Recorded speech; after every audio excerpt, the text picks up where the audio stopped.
स्वराज्याच्या इतिहासातील सर्वात थरारक आणि निर्णायक प्रसंग अफजलखानाचा वध। 10 नोव्हेंबर 1659 ठिकाण प्रतापगड किल्ला। एका बाजूला स्वराज्याचे शिल्पकार शिवाजी महाराज आणि दुसऱ्या बाजूला बिजापूरचा बलाढ्य कपटी सरदार अफजलखान। त्यावेळी बिजापूर सुलतानात स्वराज्य वाढताना पाहून घाबरले होते। शिवाजी महाराजांचा बंदोबस्त करण्यासाठी अफजलखानाला पाठवण्यात आले। खानाने मार्गातील मंदिराची तोडफोड केली, गावं जाळली आणि महाराजांना उघड्या मैदानात युद्धाला बोलावलं। पण महाराज होते दूरदृष्टीचे। त्यांनी प्रतापगडसारख्या डोंगराळ भागात भेटीची अट घातली। भेट ठरली, दोघेही निशस्त्र। पण महाराजांना खानाच्या कपटी स्वभावाची कल्पना होती। त्यांनी अंगाखाली चिलखत घातलं आणि हातात लपवले वाघनखं आणि बिचवा। भेटीच्या क्षणी खानाने आलिंगन देताच कपट्याने कट्यार खुपसली, पण वार चिलखतीवर आदळला।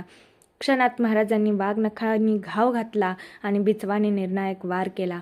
त्यावेळी जिवा महालाने खानाच्या अंगरक्षकाला ठार करून महाराजांचे प्राण वाचवले। म्हणूनच म्हण प्रसिद्ध झाली, होता जिवा म्हणून वाचला शिवा। या विजयामुळे स्वराज्याचा आत्मविश्वास दुणावला।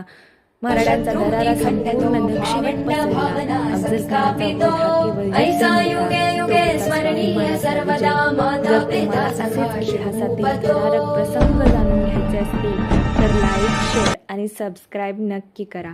जय भवानी, जय शिवाजी।